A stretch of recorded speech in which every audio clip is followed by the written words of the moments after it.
Terima kasih Tuhan, bagimu segala pujian, hormat, pengagungan dalam nama Yesus. Silakan duduk dalam hadirat Tuhan. Hari ini kita minta sesuatu yang spesial dari biasanya. Amin. Dibutuhkan orang yang haus dan lapar akan Tuhan. Bukannya sekedar datang ke gereja dan engkau datang ke gereja sibuk dengan handphonemu di tempat ini. Kamu kesini untuk dengar firman, bukan lihat handphonemu. Apalagi lihat hal yang gak penting. Meski fokus ke saya, matiin handphonemu itu. Amin. Yes. Amin.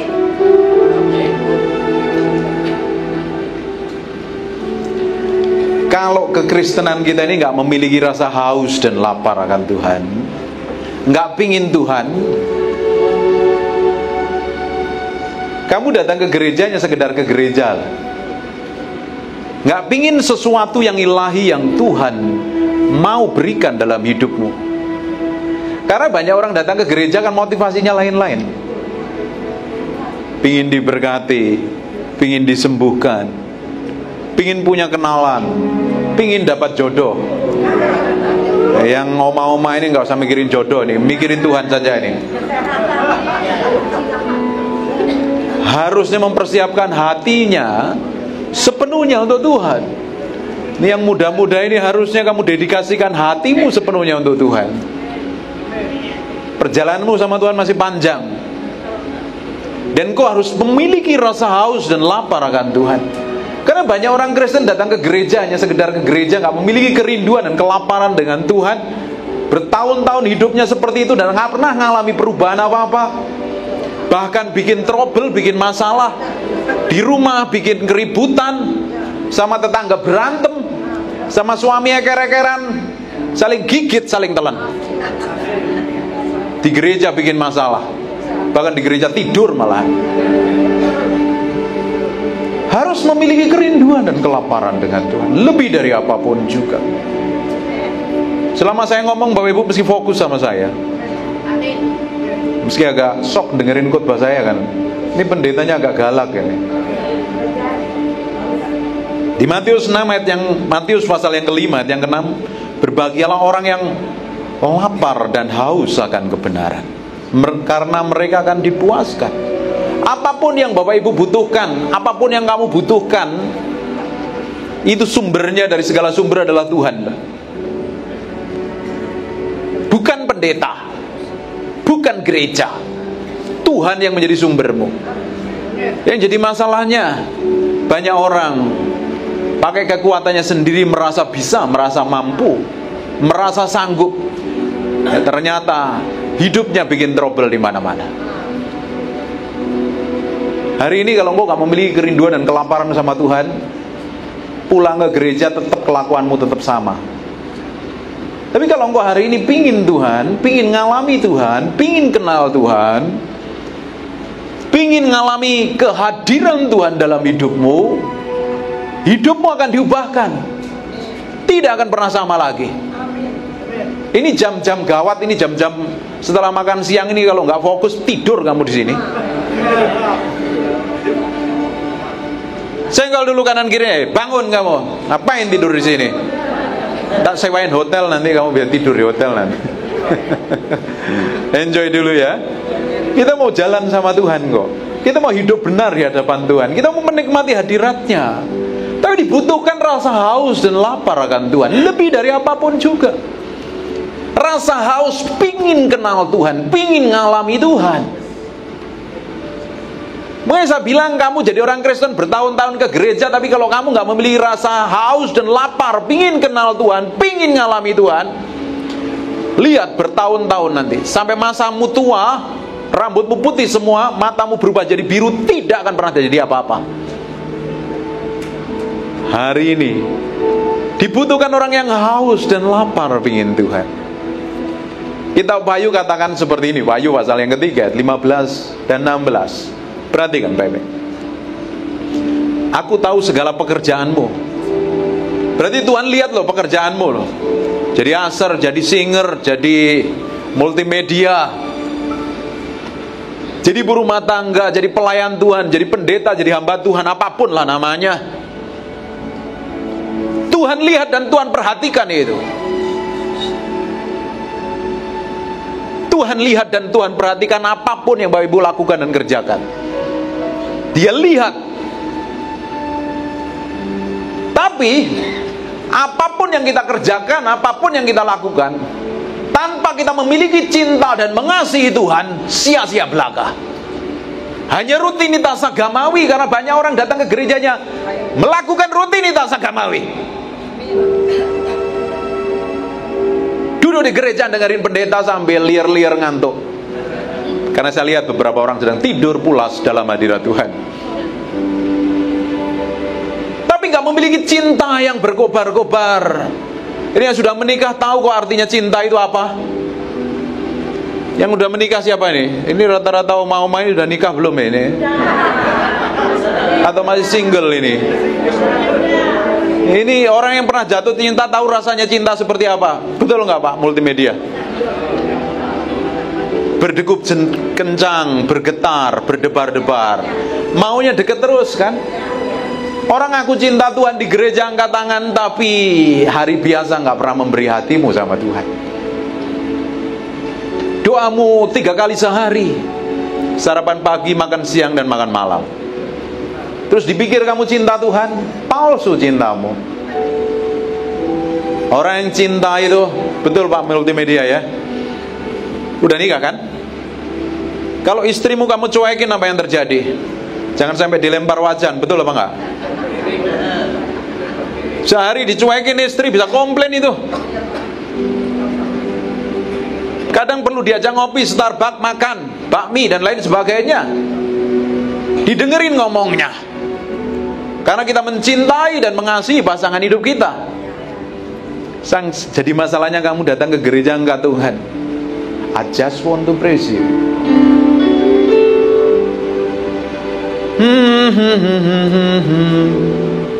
Kamu bilang Tuhan I love you, I love you, I love you. Tapi hari biasa kamu cuek dengan Tuhan, nggak peduli dengan Tuhan.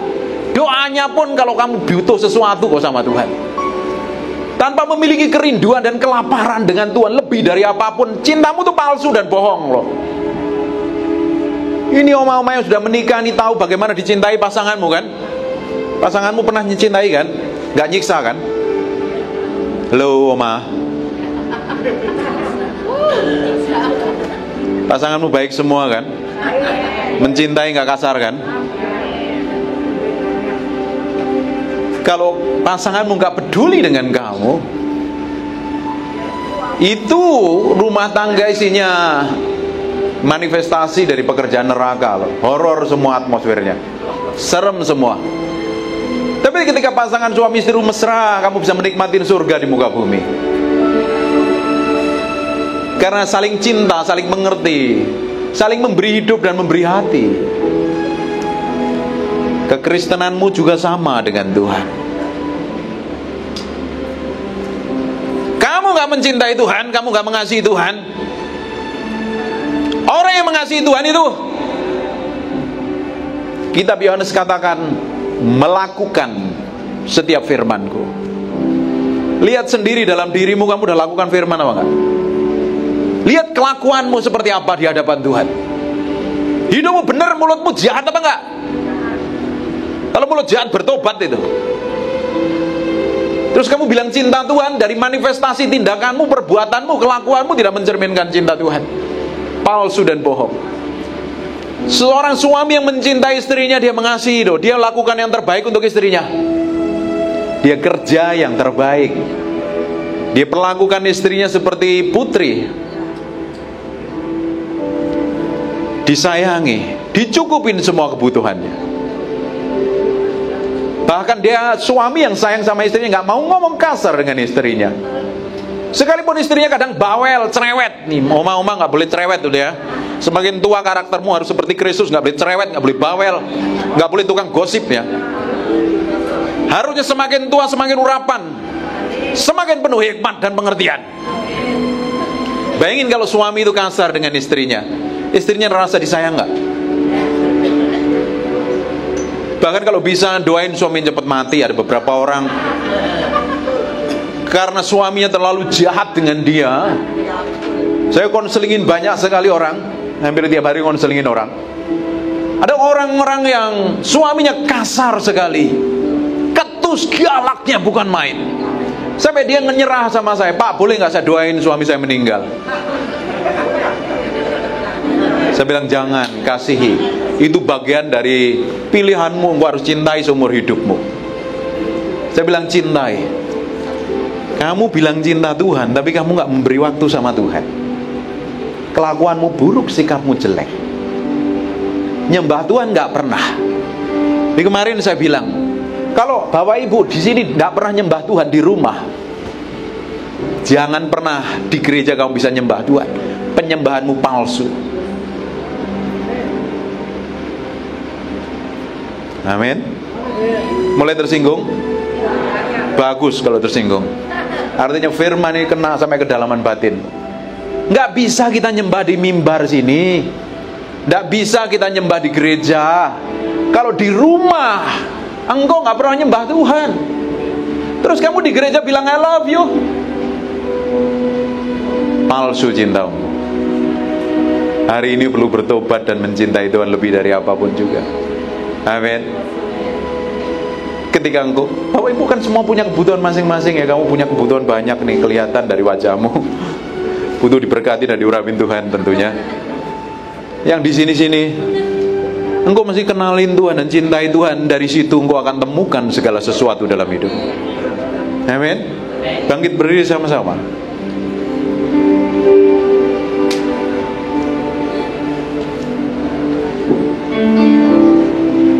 I just want to praise you. Tutup matamu dan fokus sama Tuhan.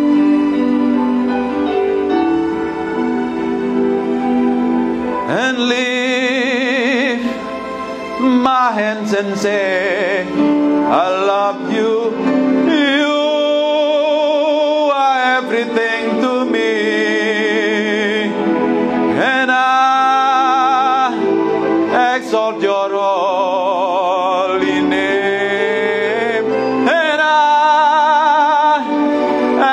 Your holy name, and I exalt your holy name on high. Tutup matamu, fokus sama Tuhan, jangan fokus sama saya. I just want to praise you and live and say I love you. You are everything to me, and I exalt your holy name, and I exalt your holy, and exalt your holy name on high. Jesus, we thank you, we praise you, we adore you. We thank you, we praise you.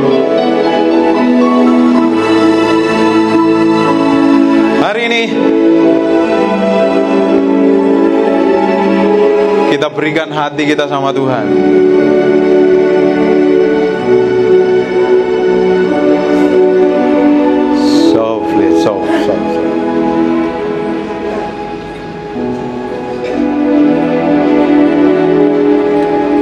Sekarang lihat saya.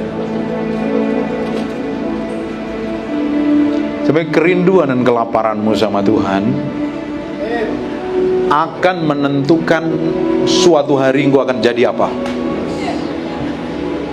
Kalau enggak memiliki kerinduan dan kelaparan akan Tuhan, pingin Tuhan lebih dari apapun, hidupmu dari tahun ke tahun akan tetap sama. Kalian sekolah Alkitab ya? Iya. Beri waktumu lebih banyak di dalam hadirat Tuhan.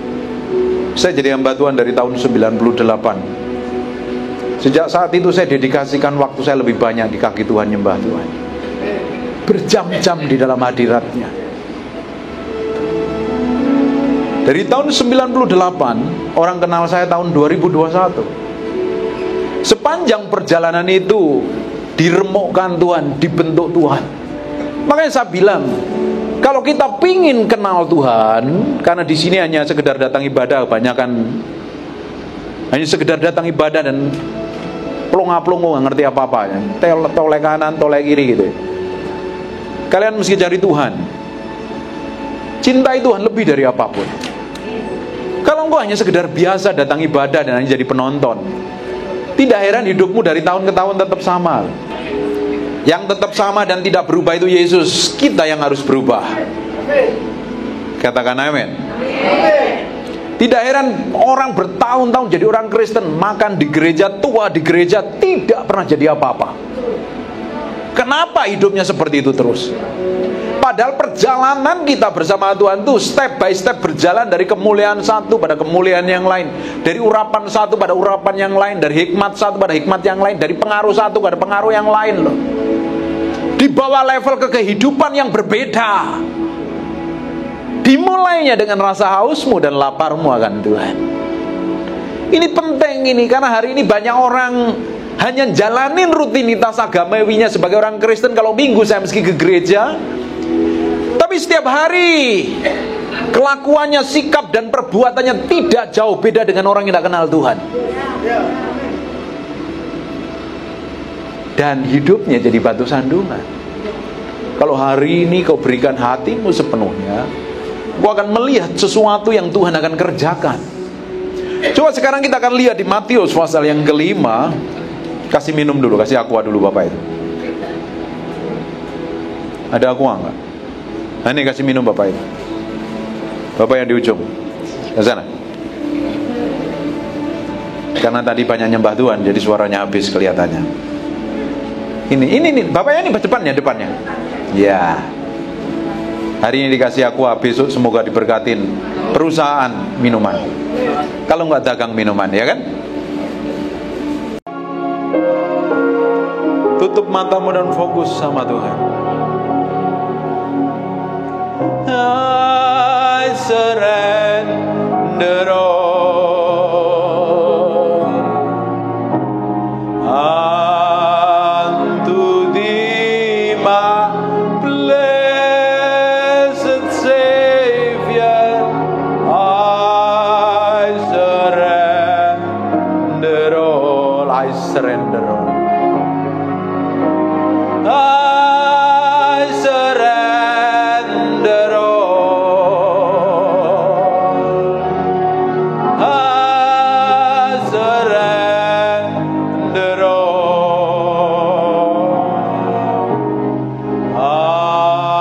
unto Thee, my blessed Savior. I surrender all. Aku berserah. Aku berserah.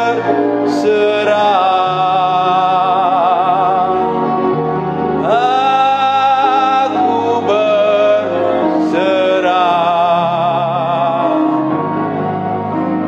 pada Yesus Juru Selamat. Aku berserah.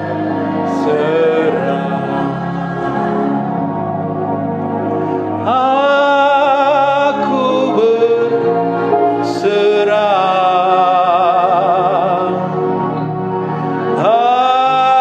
Aku berserah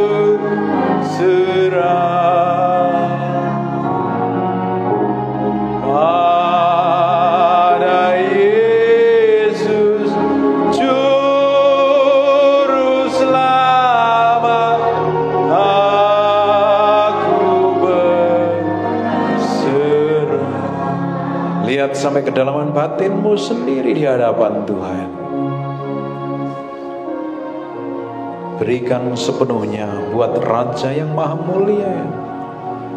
Kalau didapatin kenajisan, kejahatan yang tidak berkenan di hadapan, bertobat dan minta ampun sama Tuhan.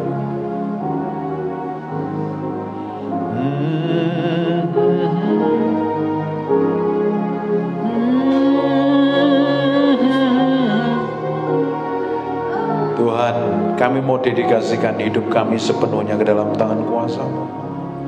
Siang hari ini Roh Kudus, Kau bicara dalam batin kami.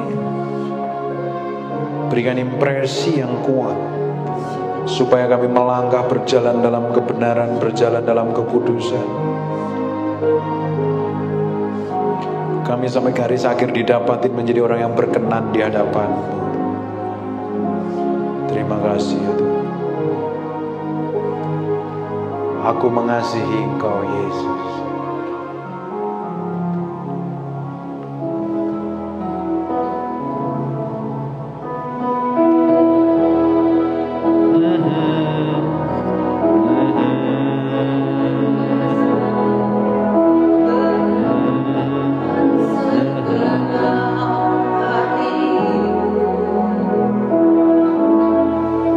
Aku mengasihi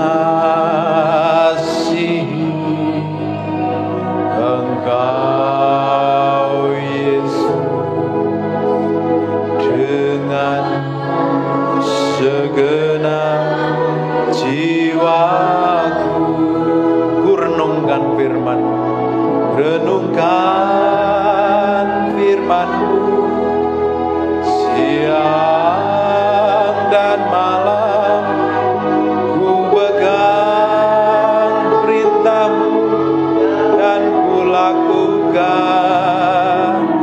Engkau tahu ya Tuhan, tujuan hidupku hanyalah untuk menyenangkan hati-Mu. Aku mengasihi Engkau, aku mengasihi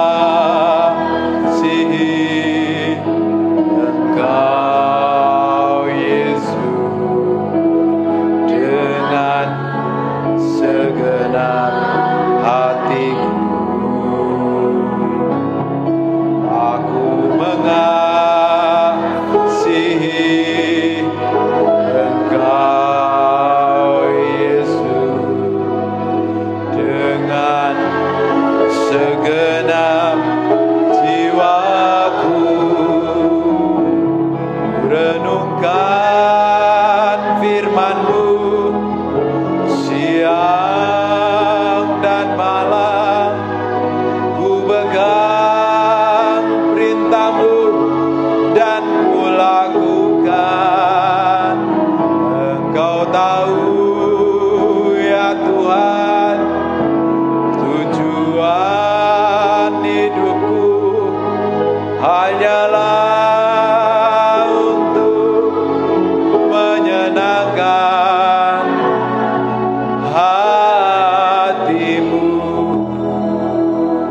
berdoa. Tutup matamu dan angkat tanganmu dua-dua di hadapan Tuhan.